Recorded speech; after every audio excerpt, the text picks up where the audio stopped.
Welcome. My name is Hector, and alongside me is my co-host Shanae, and you're listening to Our Time Is Now. Today's for today's episode, and we find it very important for you guys, the listeners, to really get to know who you're listening to. So we want you to get to know the real person behind the voice. So we're each going to ask each other some questions. We have 30 minutes apiece to ask each other some questions. At which point you'll hear this sound. Means your time is up and the other person will go. So, and as we mentioned before, we will continue to, and I'll continue to reiterate, we are going to be 100% authentic and we'll give you the real. So neither of us knows what the other is going to ask. And so without further ado, let's begin. This timer starts now. So, Janae, the first thing I wanted to ask you was, what about your family history are you most proud of? That is a good question. I think my family history I'm most proud of. I think the history of my Nana. Okay. She came. There's so many histories, but I think for her, like for me, it would be her. She migrated up here with her siblings from Jacksonville, Florida. Mm. That's, South, Yeah. segregate South, all they had, lynching South, with a third grade education. She moved to Connecticut, and her and her husband built a house in Middletown that owned land and everything that's by the Wesleyan. If you're from Connecticut, you guys know where Wesleyan is. Yep. By the Wesleyan campus. Or if you don't, you actually might still know where Wesleyan is. But anywho, so she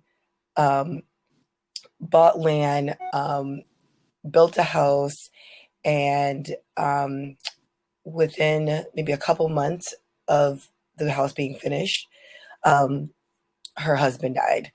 And she was still able to own that, end up paying that house off, owning it, and leaving it to the family with really no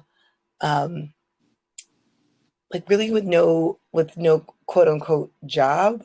She one is because she was born in 1905.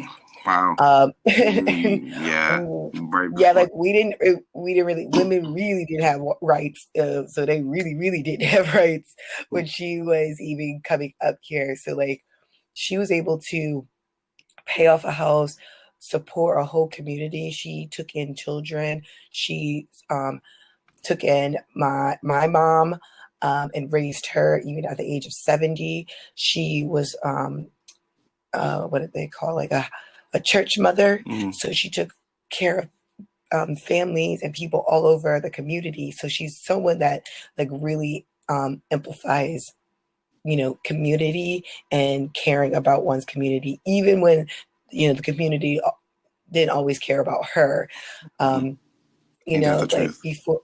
Yeah. So I think her history and being able to leave the house for the children is something that I think is so inspiring.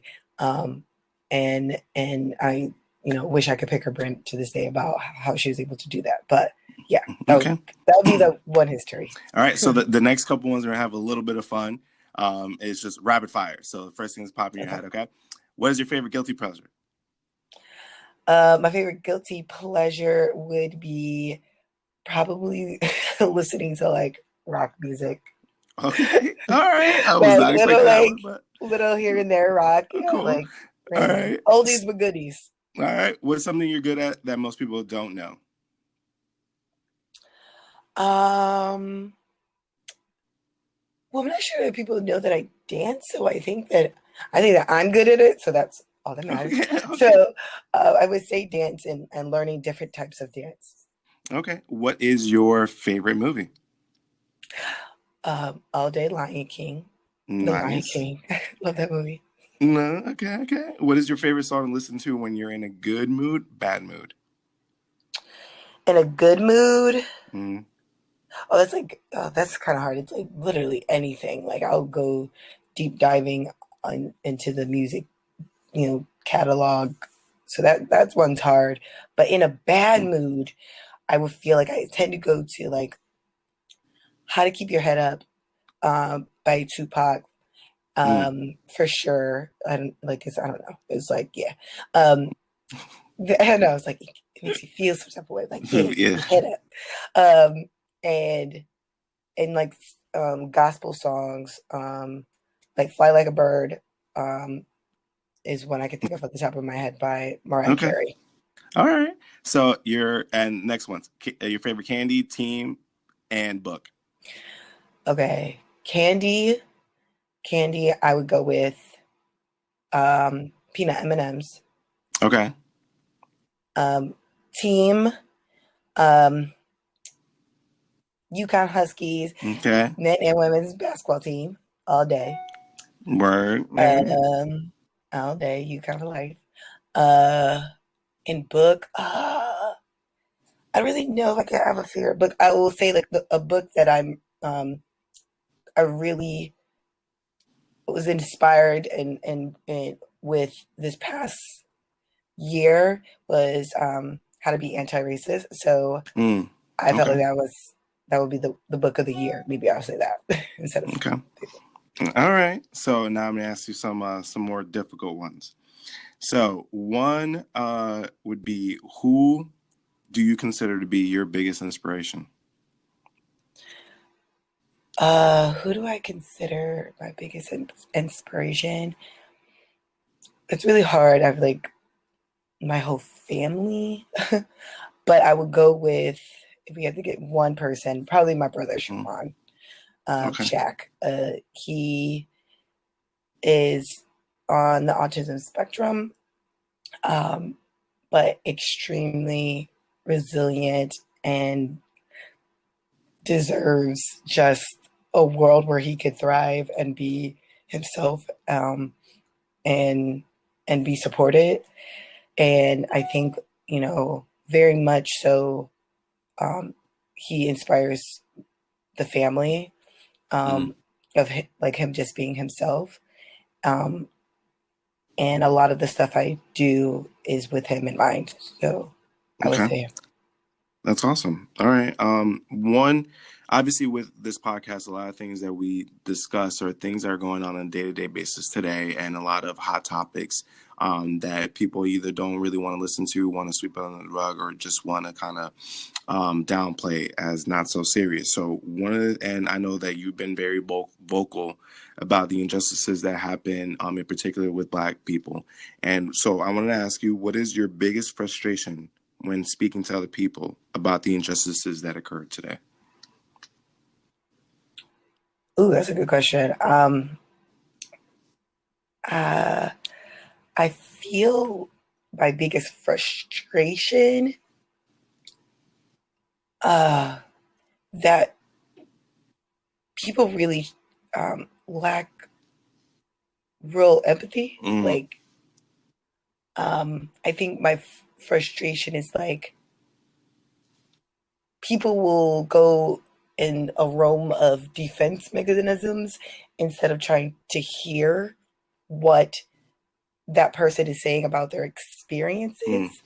And because of that, you actually cannot or will not or be able to empathize at all with that person because you don't really, you're not listening, and therefore as a Black woman, all of a sudden, like I have to like find data and do all those things to let you know what I really went through in my real time, real life for you to, and you still won't even also, try. oh, I think also you're that's trying to, like, you basically feel like you have to quantify your experience on a daily basis as you're speaking to these people. yeah, on a daily basis. And I have to like prove that I know what I'm talking about, Mm, and I'm like, my experience enough should be enough for you to want to do better. But the fact that like you are trying to finagle it some way, Yeah. like is where I'm like, and also I know we said one, so but there's another frustration of Go like right ahead. that entitlement that you uh deserve Mm, my full story, like out of the blue. gotcha. Like I don't even know you from like a can of paint, but you feel like like I owe you it instead of like let me go and do my own work. Um, it's like I want this person to tell me everything about them and in an hour, and then take up their time, take up their resources, take up all that, and then like be on my way and Mm. not get anything that I said. Do you think that they I was feel like, that's do crazy. you think that they feel like you are the research? Um, that's a good question. I don't think people feel like I think there's two for I think that there's a part of people that are drawn, so they're like, okay, let me ask you. Mm. And if I'm open and willing, then yeah, okay. But I think there's what I hear sometimes is that entitlement that comes with privilege that you feel like that person's time is owed to you to do so. Mm. And um, I'm gonna use like Angela Rye said it, I think best recently was like, you want to take up all this education and all this time for free. Ooh. Like like for free. And I'm like, yeah, that's kind of the problem is because we are actually living this. So to take the time to educate you for free is really taking our time away from the struggles that we're actually going to. And also we are reliving trauma. So, Yes. which is why we have this podcast because we could do this and it not be for free. Exactly. Um,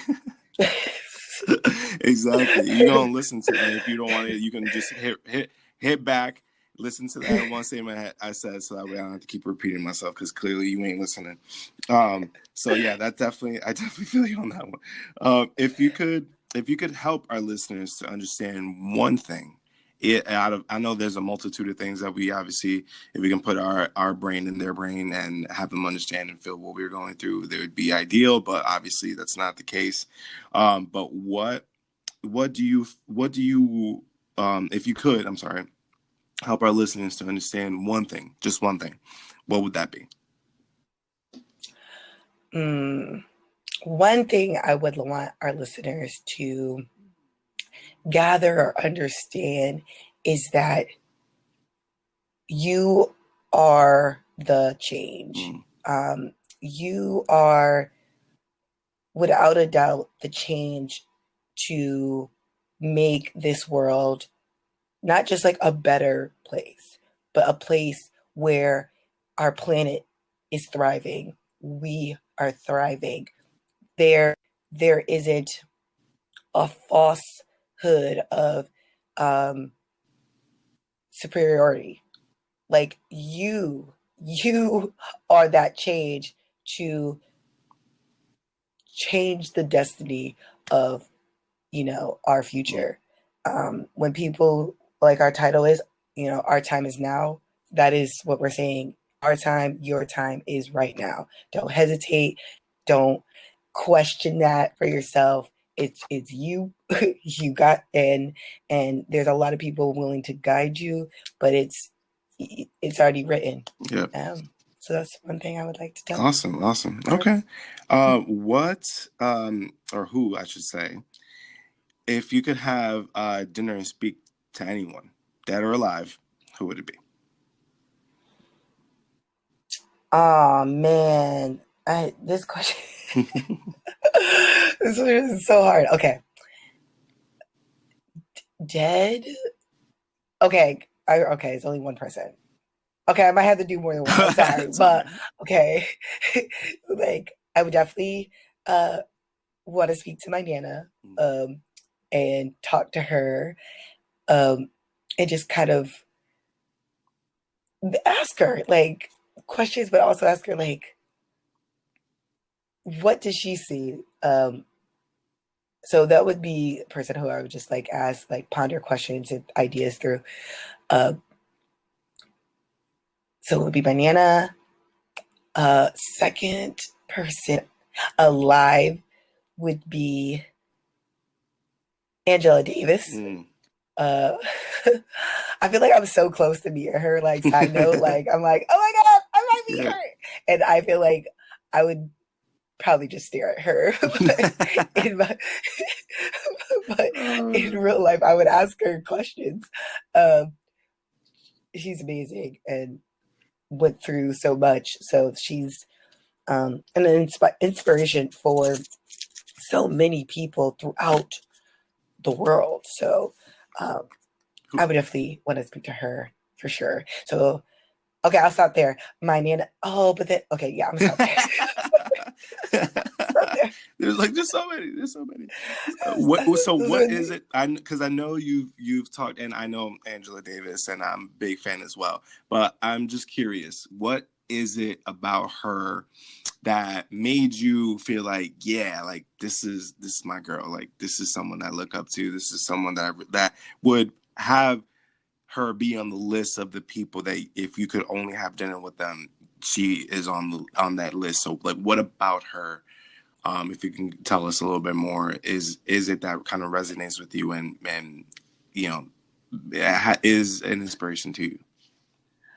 Oh, there's really so many. I think when I first, read about her, I was like, whoa, this is like a fierce woman, like a fierce warrior. Um, if you know like anything, I mean, this woman would speak and have like an audience of like hundreds, like at her call. But there's something about her that is extreme, that is so humble that it's crazy. But she's extremely smart, and during her time, she was up against the United States government, and she herself was her own attorney.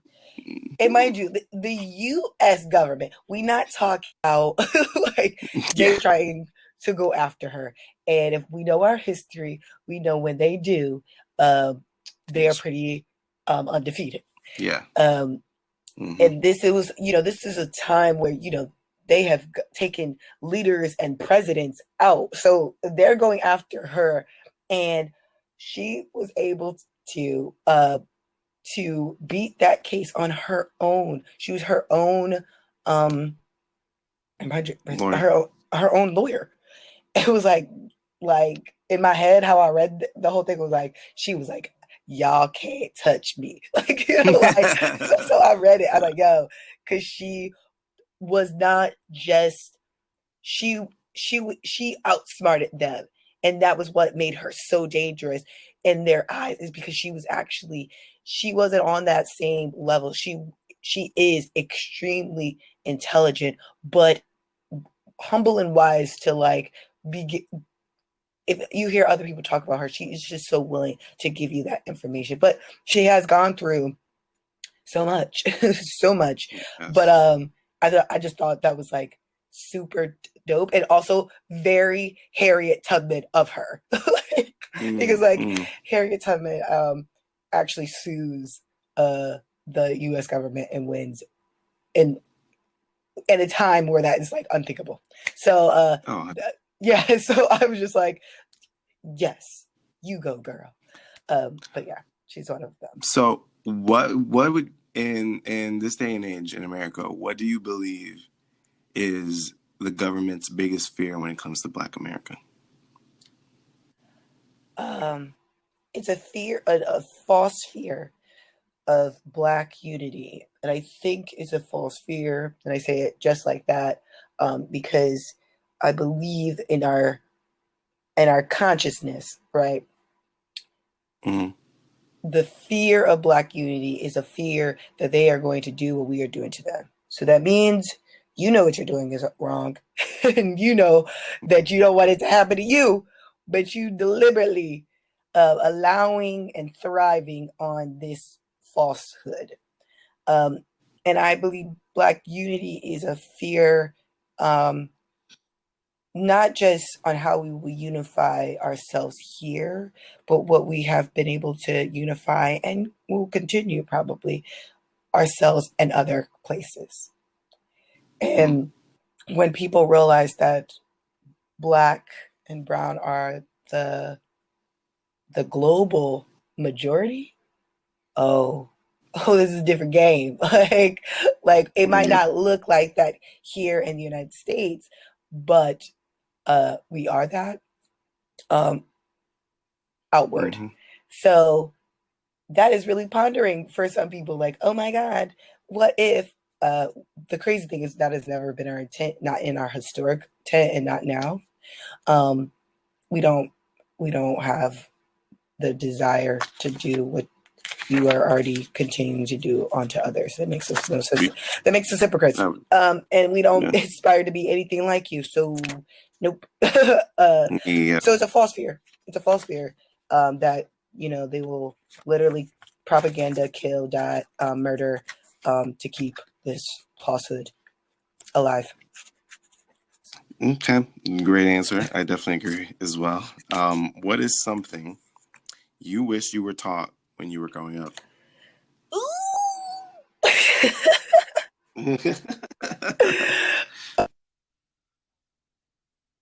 Sound effects Hmm. are wild, but okay.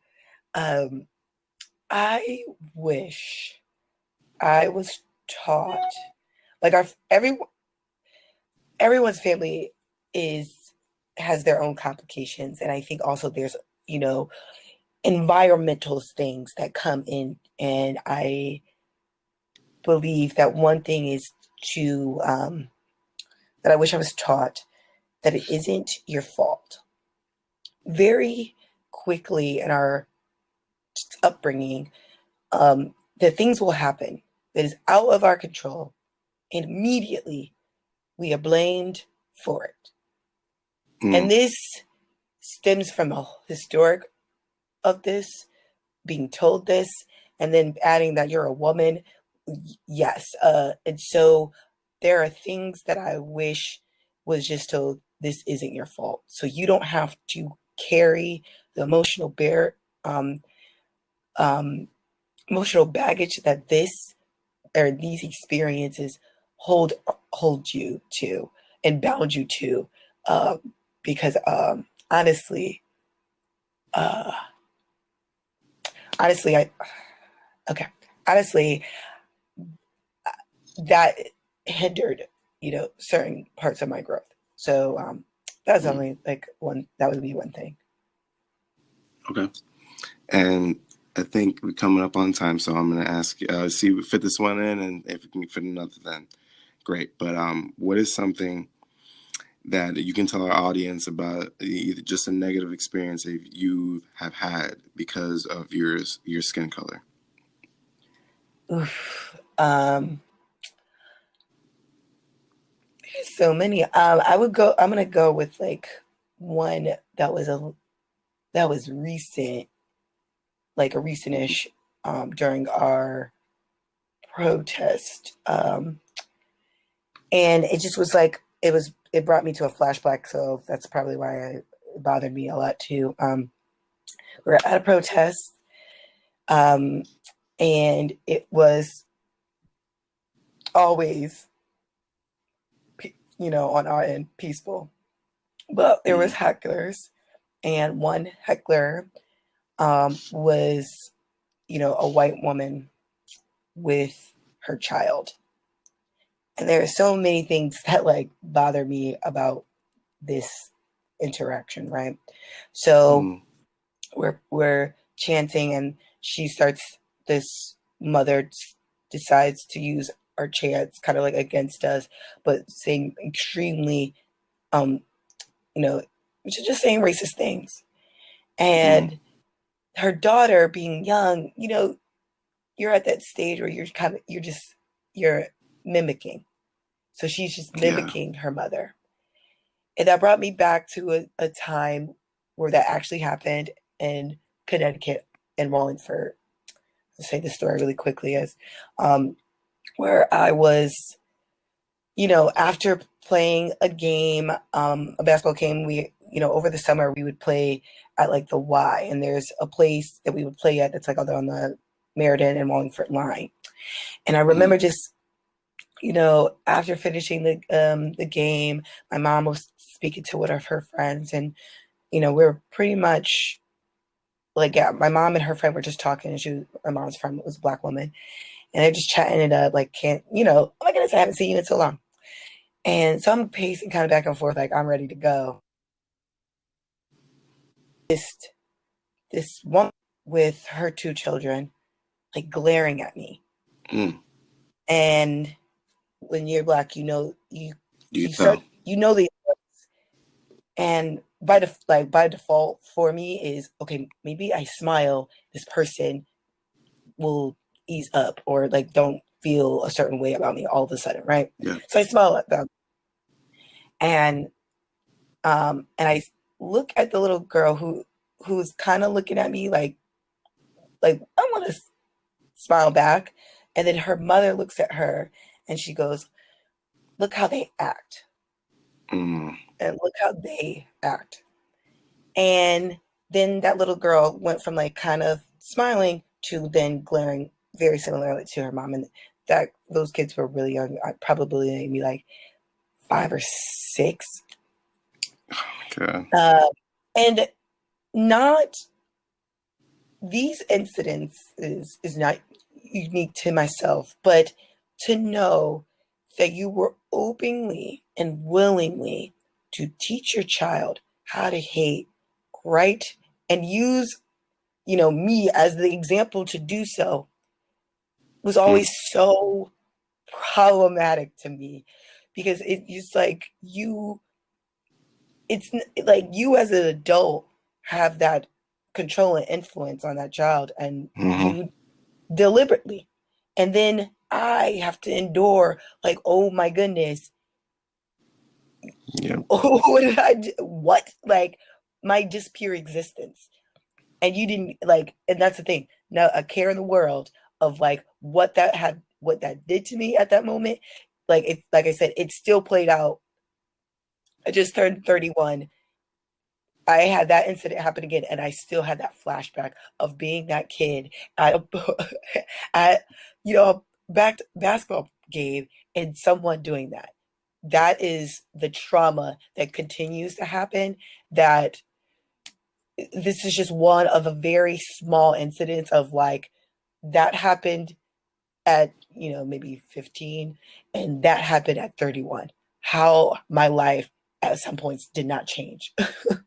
A lot of people think that like, oh, the old generation has passed away, the racist generation passed away, but they tend to forget that they tend to teach their kids, their family, the same thing that they were taught back in the day. And a lot of them just kind of reinvent new ways to continuously do the same things that they have been taught from generation to generation. So when people say that racism is dead, it's a fact that it's not.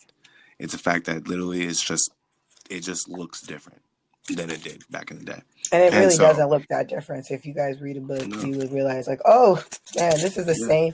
That's why sometimes same playbook. Sometimes I'm just sending, you hear me say like, you're acting like your ancestors. And a lot of people. That's a good one. I've never heard. I've never heard that one. That's a good one. Yeah. Yeah, that's a best comeback. Oh, damn, that's a mic drop right there. Yo, damn, you're acting like your ancestors. Where did you hear that? Was that like inspiration?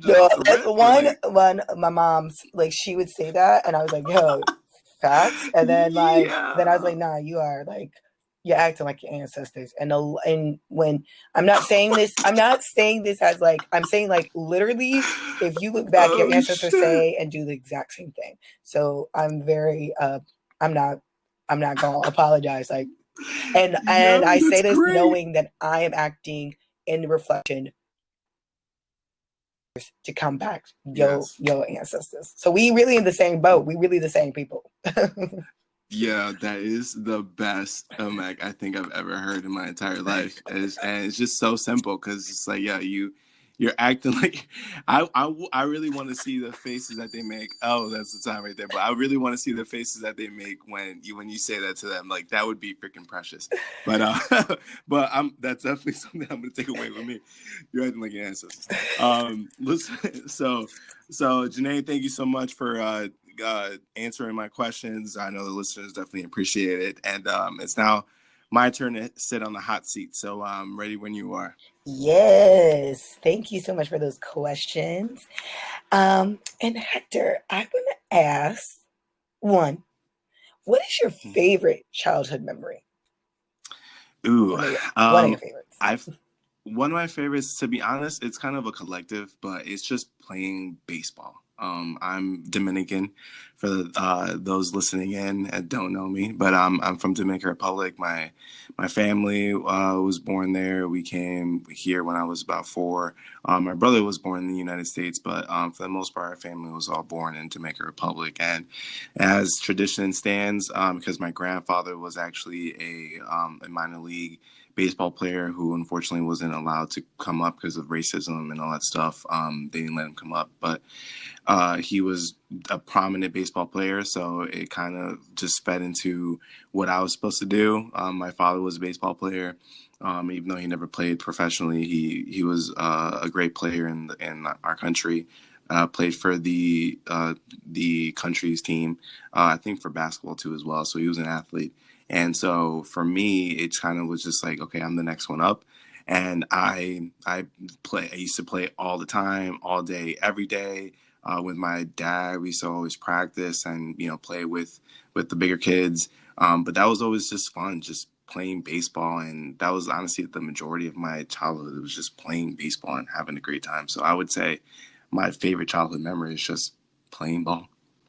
Oh, wow. First of all, I did not know this about your grandfather. Like, I just, Yes, yeah. His name, you can look him up, is Silvano Quesada, and he ended up his time with the Dodgers, and the minor league team for the Dodgers. But if you guys look him up, he's actually like very well known to Dominican Republic. He held, I don't know if he still does. I'd have to look this up, but at the time when I was younger, he held pitching records in Latin America for strikeouts, wins, and a couple other statistics. But he was very well known in Dominican Republic, and ended his life coaching a lot of youth in Dominican Republic. He had his own like camp, which I used to go to during the summer. He was a pitcher, so I started out as a shortstop, and I always wanted to pitch. So once I decided I wanted to do that, my father took me to my grandfather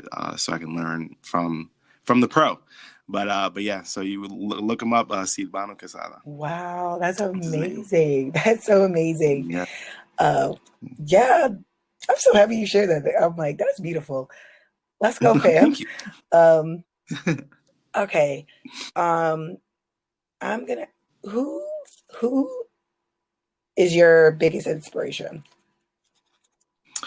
Uh, as of late, it has really been Muhammad Ali. Mm. Like my inspirations have changed from time to time when it comes to business. Because when I wanted to really start as an entrepreneur and do real estate and a bunch of stuff, my inspirations have changed based on the what my goal was at the point in time. But um my biggest inspiration really has been like Muhammad Ali. And there's some people that are inspirational to me like now, but he is someone that was a world class athlete, renowned all over the world, was a champion, and took his time and fought for the injustices that were happening to his people, and was a man of the people, and was never shy about speaking the truth. And that's honestly one of the things I respect about fighters. And if you notice that about fighters that either fight professionally or that are really good in training and fight even amateur, is that they have no problem saying what is on their minds, because they know you ain't gonna whip their ass because they're gonna whip yours. If it gets to that, it gets to that. So I was never taught to be physical, and I think that's one of the things that kind of hindered me back and kind of scared me from really being vocal when I was younger, is because not the fear of getting beat up, but it was the fear of not being able to defend myself when I spoke spoke my truth. So as I grew up and just seeing Muhammad Ali and seeing how fearless he was and seeing how he always just stood for what was right, it honestly it gave me hope, and it honestly gave me a role model to emulate. Not that I want to be exactly like Muhammad Ali, because there's things, he's not perfect, no human is, but in the way that he carried himself, rest in peace.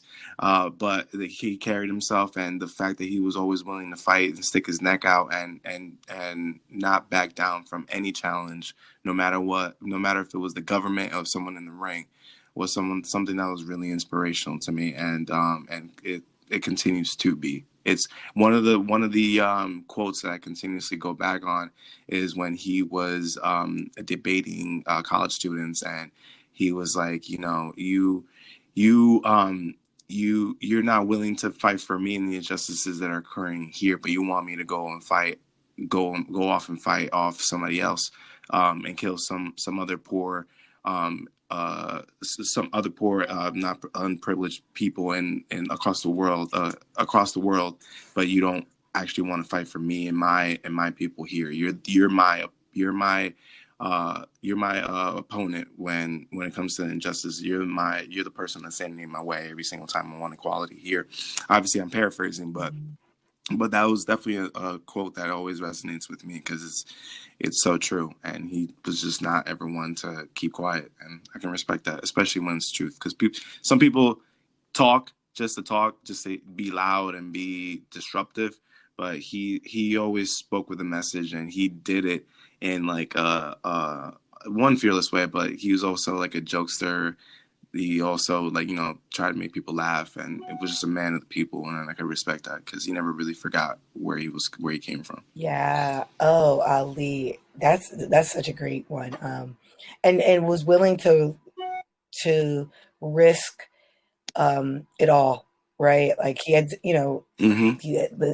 they take his title away and like force him not to play here in America, is probably the part where most athletes, um, Well, they would have bowed out. there's, and he does inspire so many, when I think of what Kaepernick did, I think of Ali, because And yeah, no, I'm I'm sorry. just like, I totally agree when, Yeah. willing to, you know, risk what their livelihood, but like what they enjoy, what their career, like that was his job, Yeah. and what he was great at, and he was willing to throw it all away so that people, for the people.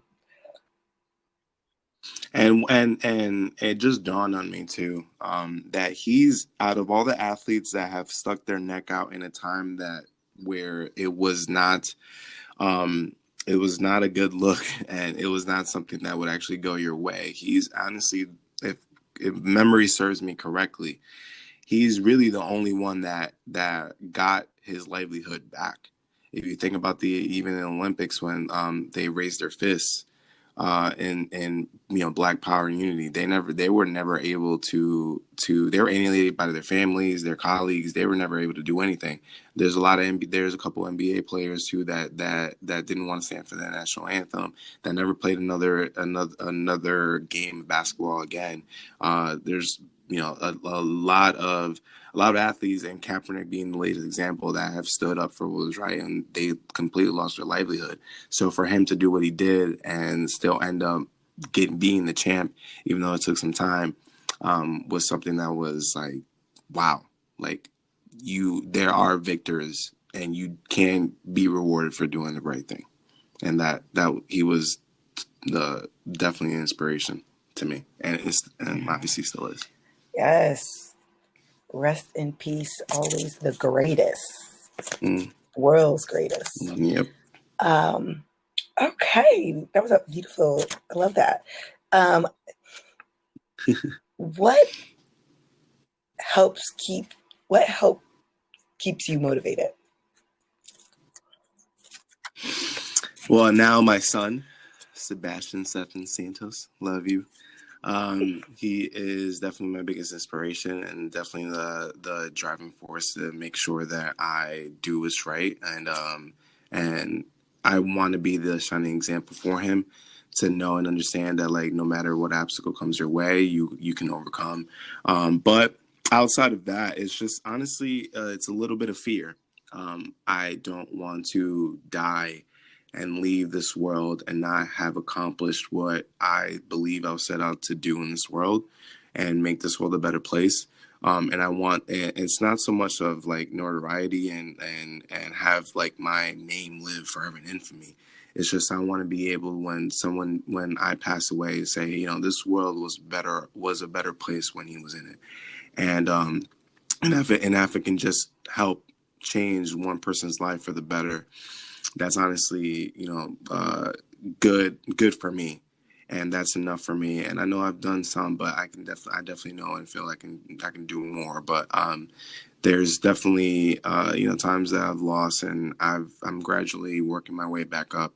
And but I am always motivated just by the fact that there's work to be done, but that I don't that fear of like I don't want to just be another person that just wasted their life on earth just to live day by day and live comfortably. Even if I fail and whatever I'm attempting, I can at least sleep at night knowing that I tried and knowing that I did my best. So that's honestly what motivates me. But my biggest inspiration now Oh, is definitely my son. so that was a good answer. Um, Mm.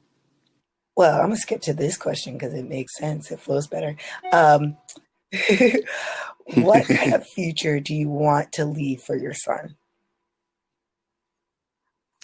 For me, I want it to just to be I can't control what the world will do, but if I can control how his perspective of the world and just how he views himself, I'd be happy. And I just knowing and letting him understand that he's enough, he's smart, he's beautiful, he is a strong black man, strong Hispanic black man with great roots, and that he can do whatever he sets his mind to, no matter how difficult it is, no matter how many people are telling you you're stupid, this is crazy, it ain't gonna work. You got to believe in God first, believe in yourself, and no matter, even if I'm telling you this is crazy, like you overthink it, because sometimes the people closest to you are your biggest obstacle. And so I pray and hope that I'm never that for my son. But you obviously want to keep them safe and make sure that they're protected and they have everything that they need in this world. So I hope that I'm never a barrier for him to really go after and take after the things he wants to go after and take the necessary risks for him to live his life. And it's definitely a thing in the back of my mind that I pray I never do. But I just want him to know and understand that, again, that he's enough. And no matter what the world tells you, you can accomplish whatever you want to accomplish. And at the very least, always be you. Always be you, no matter what. Even if you're quirky, even if people think you're a weirdo just because always in a good mood, always in peppy, all that shit. Like it doesn't matter. Be you, laugh, have a good time, just be happy, and don't let other people drain you of that happiness. Even myself, like it's hard to do so when you face so many obstacles and you don't really think that there's a light at the end of the tunnel. But there's always, any day that you wake up is a good day. Ooh, yeah. And for me, if you and I've heard this quote, like, if you woke up, God isn't done with you.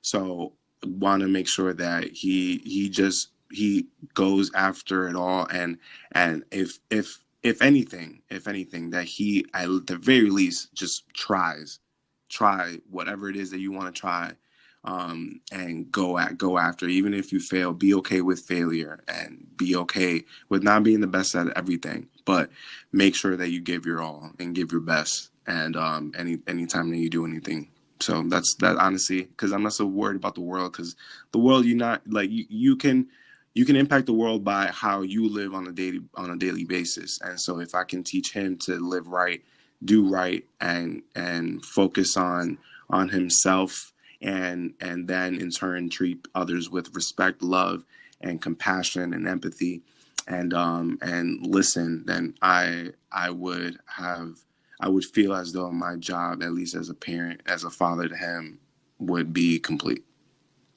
And he's so blessed to have you as his father, because he's gonna be I appreciate that. steered in the right direction and supported, which is so beautiful. Always. Always. I was skipping around. Mm-hmm. So, what does it mean to be Black in America to you? It is being mad half the time, like feeling like you're going crazy half the time, and just like not being listened to the other half.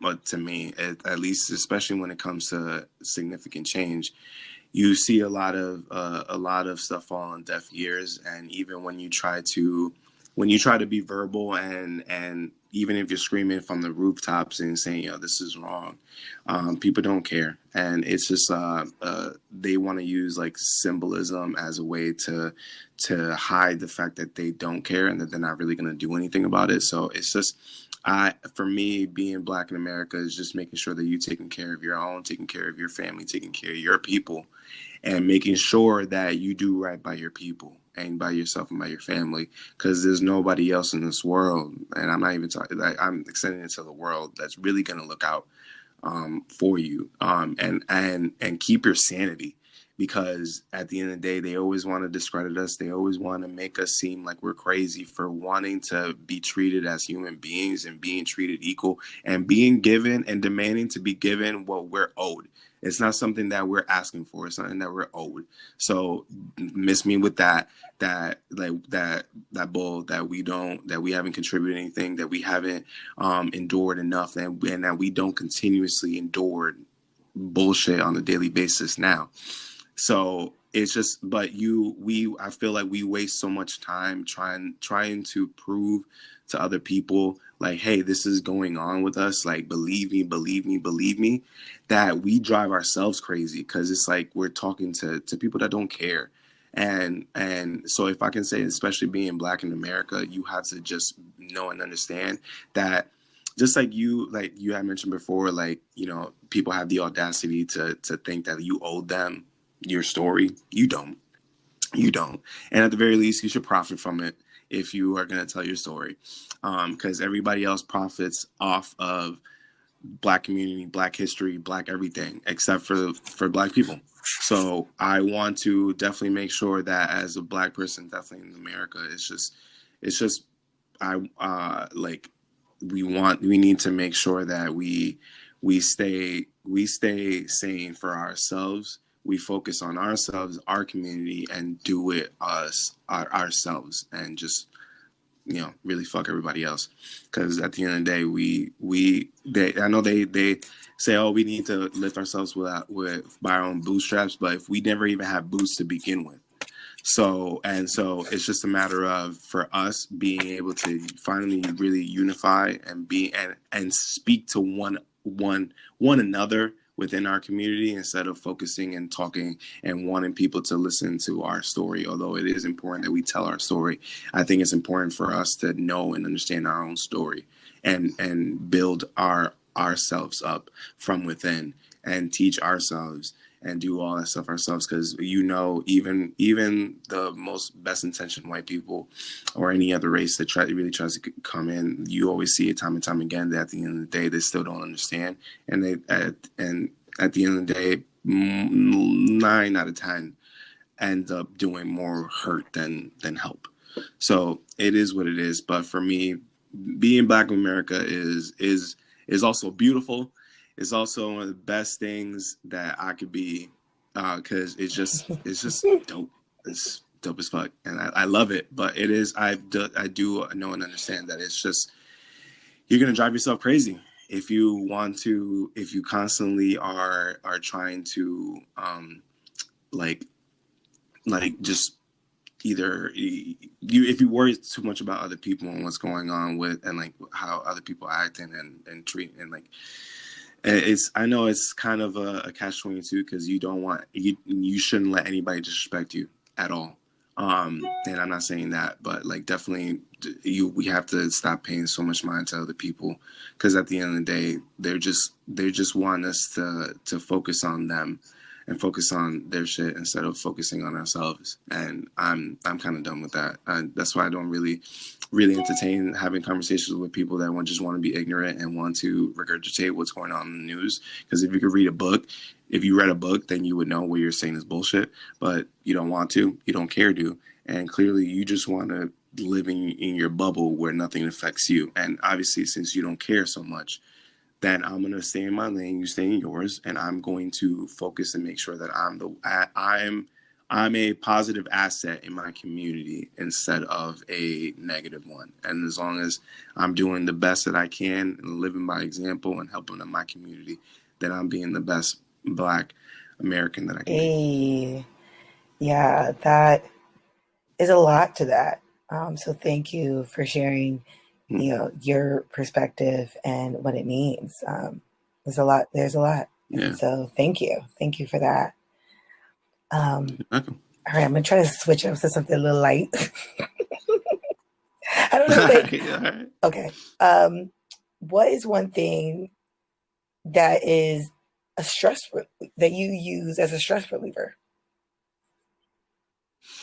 Ooh, let's see. I'm a music head. Like, although I forget names all the fucking time.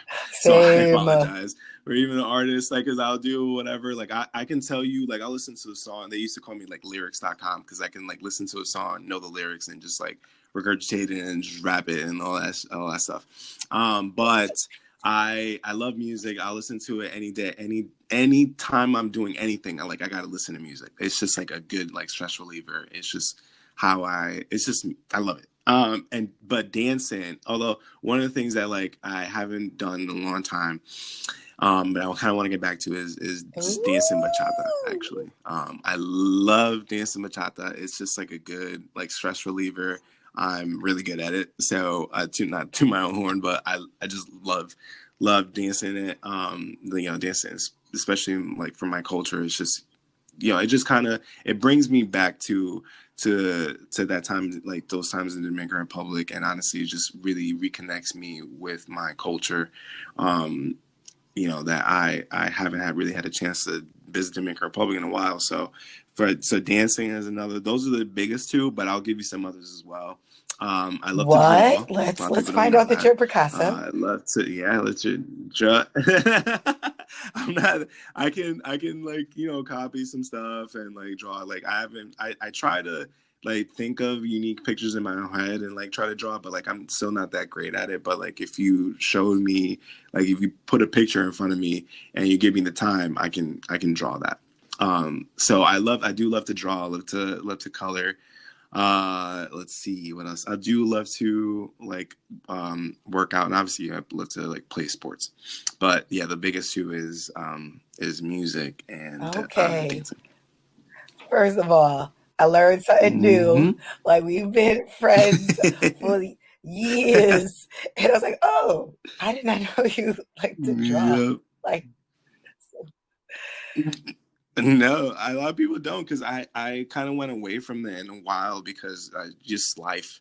But anytime I kind of sit down and draw, it kind of just, you have to take your time, like you be meticulous with it, and just like every single, like I'll post some stuff too, so you guys can see it. But I used to draw even back in high school and all that stuff, and I did some drawings recently. Not like recently, like last couple of weeks, but it was like last year or something. I drew something else, but wow. But yeah, I like to draw. Wow, I feel like, I'm like, man, maybe I don't know him. Like, what? But I love this because like these are things that like people don't know, and like sometimes it's just like because it's your own little pleasure, like that's great. That's actually amazing. P.S. like, oh my goodness, yes, dancing. all day. Um, like flashbacks happened, and I Yup. was like, oh, I remember. Um, Yup. You so know. yeah, like that's amazing. Um, I don't know what I have for Mhm. time. We have five Ooh, minutes. okay. So keeping this on an exciting note, well, it's all exciting and it's all great, great. Mhm. I just want to ask, um, why, why now? The title is, you know, our time is Our time now. is So now. why now? Mhm. Because it just everything has kind of come to a head. We have always tried to kind of keep the peace because we just always believe, at least I'm well, actually speaking for myself, I always believe that, just keeping the peace, let's just not have like controversial conversations, even though I would have it here and there, but I'd always listen, I'd always find it that no one was really like really listening. They just wanted to confirm their own biases and own racism and all that other stuff. So, and I was really like having those conversations with the wrong crowds. And so I was like, I don't really want to be talking about this shit because like they're not listening. They're not even wanting to really pay attention. They just think they know everything. And but it definitely comes to a point, especially now when, having my son, like I don't want him to hear the bull that is going around and thinking that that's the truth and thinking that that's okay and thinking that something is his fault just because of the color of his skin. And that we're, all these negative stereotypes that are constantly put on us. And so I got tired of it, and a lot of people say like, oh, you kind of changed a little bit. Well, because I'm done being quiet, and I'm done being like just giving you the benefit of the doubt and thinking that you're actually care enough about me to do the work within yourself. Because especially in the Trump era, a lot of people are like, oh well, he's just being offensive, but like you look what he's doing with the economy. One, he ain't do shit for the economy, so get the fuck out of here with that. Secondly, it should be enough. The shit, if Obama had said a quarter of the shit that this dude had said, you would be saying he's the worst, doing this and that and the You third. would And have been actually, I saw impeached. a quote that 100%. And I saw a quote recently that was people were okay with the insurrection that happened under Trump's watch, but literally crucify Obama for wanting to give the people free healthcare. And I'm like, and they're always like, oh, of my taxes, and all that stuff. At least he's trying to give you free healthcare, regardless of what that looks like. And if you have a better idea, then why don't you bring it up, run for office, and do something about it? But no, people just want to complain, and people just always want to cast like blame on and like just worry about the economy and not actually worry about the people. And honestly, I just got sick and tired of it because people literally just saying the most ignorant shit all left and right all the time. And it just got to a point where like I can't see this, and be even it helped me see the people that I was affiliated with in one way, shape, or form, for who they are. So I am thankful for that. So I can just cut ties and keep it pushing. Now I'm not saying if someone is gonna do the work and whatever that you can completely throw them out or whatever. But one, you got, like I said in one of the previous questions, like you got to keep your own sanity and you got to focus on the people that will actually need and want your help. But I'm not going to just I'm because Yeah. your silence is complacency, and I'm just tired of being complacent and being complicit as well to what's going on in this world. Because yes, do I have friends that are cops that are genuinely good people? Yeah. Do I know? Do I know how they act in their job when I'm not around? I don't. Do I have friends that are white? Absolutely. Some of my best friends are white, but that doesn't mean that like you're gonna diminish what's going on in my life. And if you don't want to understand, and being friends with me isn't enough for you to actually do the work and try to find out what's going on, then clearly we're not as good as friends as I thought we were.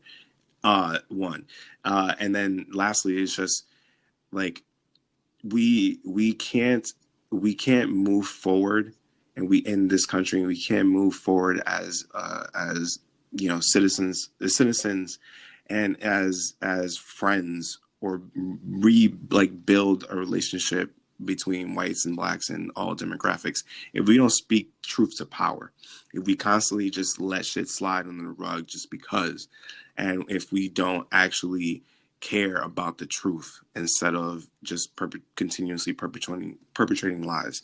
So that's why for me the time is now, especially because there's really we don't have a choice. There is no other choice. If you don't speak up now, you are part of the problem. And I refuse to be part of the problem, especially now with my son. Like I said, he keeps me grounded. So that's somebody I can't look in the eye and say like, yeah, I didn't do nothing. I stood around and let this shit happen. Now, when I die, I want my son to be proud of me for that. And wow, hopefully I think that's time. What a great question and to end it. It is. I'm so thankful for our listeners to get to know who we are a little snippet of how we got here and how we are going to grow and experience and together and build that community for one another. And thank you all. Absolutely, guys. Thank you so much for listening. Remember to make sure to subscribe to our podcast and our social media. It is Our Time Is Now podcast for all platforms. So you can check us out at Our Time Is Now podcast. Again, for all social media platforms. And our song of the week is "Black Man in a White World" by Michael Kiwanaku. I hope I pronounced that correctly. Black Man in a White World. And again, if you stay on and on to the end of the episode, you'll get a snippet of the song. So go check it out. And with that being said, guys, enjoy your week. And remember, our time is now. I'm a black man in a white world. I'm a black man in a white world. I'm a black man in a white world.